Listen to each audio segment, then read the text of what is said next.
To this explainer. Today, we're diving straight into what I like to call the clinical minefield of the seemingly mundane, acute sore throat. It's a presentation seen in clinics all over the world every single day. But as we're going to uncover together, it demands way more attention than just a passing glance. It is incredibly easy to treat a sore throat as just your basic bread and butter medicine. As clinical presentations go, it's so high volume it practically invites us to switch to autopilot, right? You calculate a quick score, you run a swab, and you write a script. But relying on visual inspection alone, or treating this casually, that's a really dangerous trap. And that brings us to the pharyngitis paradox. Beneath this deceptive simplicity lie some really high-stakes consequences for our patients. Every routine choice we make, to prescribe or not prescribe, carries serious weight.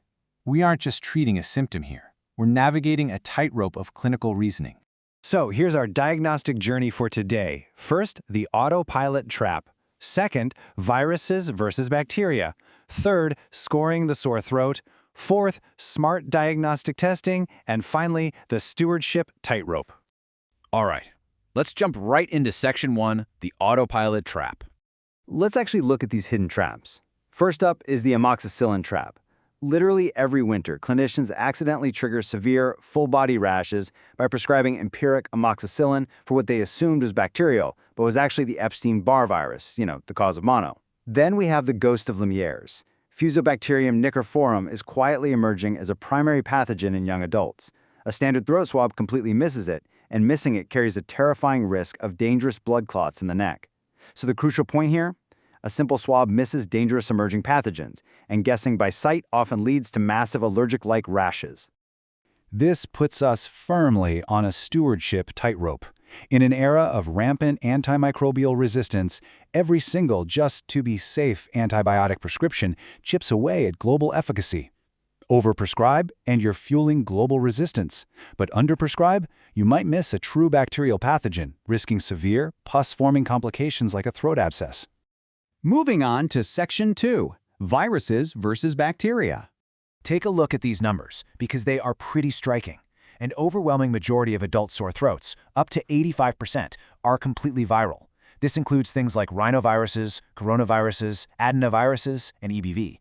That means for the vast majority of patients walking into a clinic complaining of a sore throat, antibiotics are entirely useless. The primary diagnostic challenge we have is isolating that small 15 to 30% bacterial minority, primarily group A beta hemolytic streptococcus, or GABA-HS.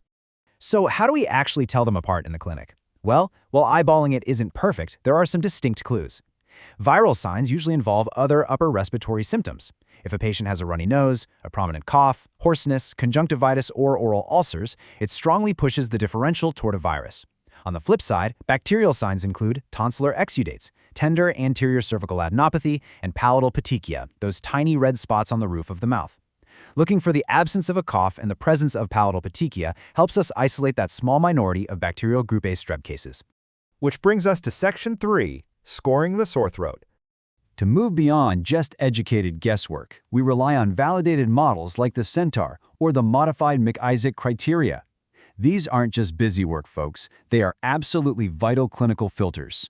They calculate the actual pretest probability of a bacterial infection based on a combination of specific signs, like the ones we just talked about, and the patient's age.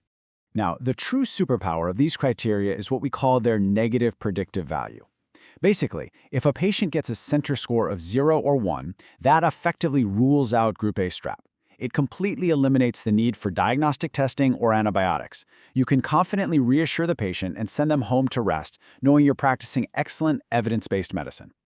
Let's keep moving to Section 4, smart diagnostic testing. When we do need to test, our first-line tool is the Rapid Antigen Detection Test, or RADT. It has a high specificity of 95% or more, meaning a positive swab reliably rules in the bacteria to justify immediate treatment. But its sensitivity is a bit lower. Because of this, the traditional throat culture still remains the gold standard. While a negative rapid swab is usually enough for adults, a negative result in kids and adolescents always requires a backup throat culture. We do this to prevent long-term complications like rheumatic fever. Deploying these diagnostics smartly is absolutely crucial.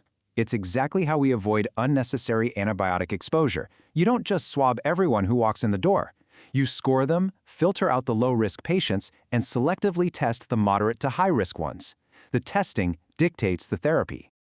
And that brings us to our final section, the stewardship tightrope. Okay, so when Group A strep actually is confirmed, beta-lactams are still our universal drugs of choice. We're talking oral penicillin V, oral amoxicillin, or an intramuscular injection of penicillin G benzathine. Why? Well, because they are narrow-spectrum, cost-effective, and, incredibly, they have absolutely zero documented clinical resistance by streptopyogenes. The goal here is complete eradication of the organism from the pharynx, and that typically requires a full 10-day course of oral therapy. Cutting it short, that just increases the risk of recurrent infection and rheumatic fever. Now, while penicillin V is the traditional gold standard, amoxicillin is very often preferred, especially in pediatric practice. The palatable suspension formulation and the convenience of once-daily dosing make a massive difference.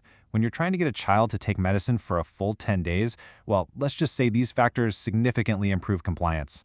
But of course, not everyone can actually take penicillin. For those with allergies, we have to be incredibly careful about categorizing it. For a type 4 non-anaphylactic allergy, say they just get a minor rash, first-generation cephalosporins like cephalexin are highly effective. But for a true type 1 anaphylactic allergy involving hives or airway restriction, we have to avoid beta-lactams entirely and shift to clindamycin or macrolides. A crucial stewardship note here, though. Macrolide resistance in Group A strep is a rapidly growing global concern. We absolutely must reserve drugs like azithromycin strictly for severe anaphylactic allergies and never just use them as a convenient first line. And that really brings us to the core philosophy tying this whole shebang together: antibiotic stewardship. Ultimately, rigorous antibiotic stewardship means never, ever prescribing medications for low-risk scores or negative swabs. Overprescription is a huge driver of global antibiotic resistance. We have to preserve these lifesavers for when they are truly needed, optimizing our use to improve outcomes while actively protecting the future of medicine. So after unpacking all this complex diagnostic logic, seeing the heavy viral prevalence, and really understanding the risks of resistance and hidden pathogens, I want to leave you with a provocative thought to consider. The next time you're sitting on the exam table, feeling terrible and hoping for a quick prescription fix, will you still ask your doctor for an antibiotic just to be safe? Understanding the pharyngitis paradox means realizing that sometimes, for sure, the safest thing your doctor can possibly do is to simply put the prescription pad away. Thank you so much for joining me on this explainer, and keep learning.